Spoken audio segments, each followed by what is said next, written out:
Bonjour tout le monde, l'intro que vous venez de voir est donc l'intro officielle Yaesu qui a été créée pour le lancement en Europe du nouveau FTX 1.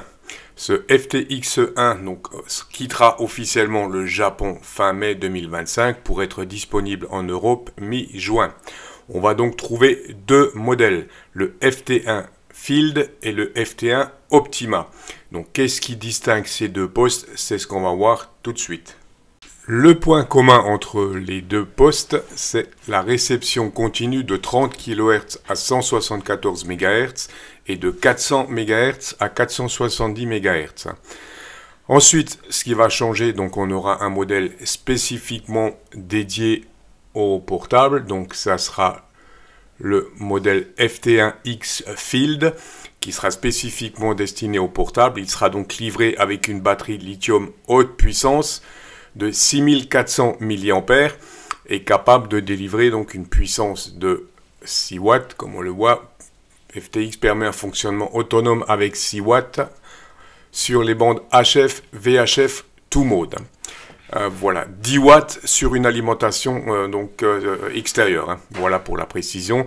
Et donc le modèle FTX 1 Optima sera lui livré avec les mêmes accessoires plus un amplificateur qui nous permettra donc en connectant donc le SPA1, donc l'amplificateur à l'arrière, le FTX 1 fonctionne comme une station de base de 100 watts. Voilà en gros pour les quelques précisions techniques qu'on a reçues à ce jour, et je vais vous montrer tout de suite les deux postes, un petit peu les caractéristiques des deux postes. Et je précise tout de suite que cette vidéo n'est pas une vidéo sponsorisée par qui que ce soit et qu'il n'y a aucune rémunération pour cette vidéo. Le premier modèle, donc le FT1X Field All-Mode, est donc le poste QRP. QRP en HF, VHF, UHF. Donc comme on le voit ici, HF, VHF, UHF, tout mode. Batterie de 6400 mAh jusqu'à 9 heures d'autonomie de fonctionnement. Et puissance de sortie, on va dans les caractéristiques techniques. Donc ici, vous avez toutes les caractéristiques technique de ce poste si ça peut vous intéresser. Une puissance de sortie jusqu'à 10 watts est possible en utilisant un bloc d'alimentation externe. Donc vous pouvez très bien l'utiliser en fixe sur une alimentation externe avec 10 watts. Donc mode de fonctionnement SSB, CV, AM, FM, C4 numérique, technologie SDR. Voilà un petit peu, vous avez toutes les caractéristiques techniques ici. Donc puissance, on peut aller de 0,5 à 6 watts sur la batterie interne et donc jusqu'à 10 watts sur une alimentation externe. Qui pour le Yaesu FT1X Field. Donc toutes les informations sont disponibles. La seule chose qui n'est pas encore disponible, c'est pour le moment la documentation. Et on va tout de suite passer à la présentation rapide du Yaesu FTX 1 Optima. Le Yaesu FTX 1 Optima va donc reprendre les mêmes caractéristiques techniques.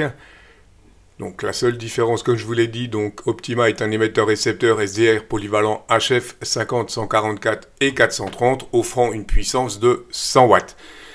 Caractéristiques principales, donc je vous l'ai dit, réception continue de 30 kHz à 174 et de 400 à 470 MHz. La puissance de sortie avec l'amplificateur est de 100 watts, donc l'amplificateur est livré avec dans cette version. Et vous pouvez bien sûr l'utiliser sans l'amplificateur avec la batterie interne. Vous aurez donc 6 watts de sortie en QRP. Voilà un petit peu pour les caractéristiques de ces deux nouveaux postes. Je vous mets tous les liens en descriptif pour que vous ayez toutes les informations. Et pour le moment, ces deux postes sont en précommande chez Vibo. Voilà, et je le répète, bien entendu, cette vidéo n'est absolument pas sponsorisée.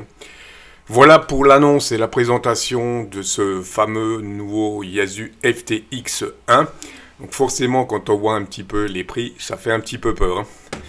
Mais bon, voilà, j'espère. N'hésitez pas à vous lâcher sur les commentaires, me dire ce que vous pensez un petit peu de ces nouveaux postes, bien entendu.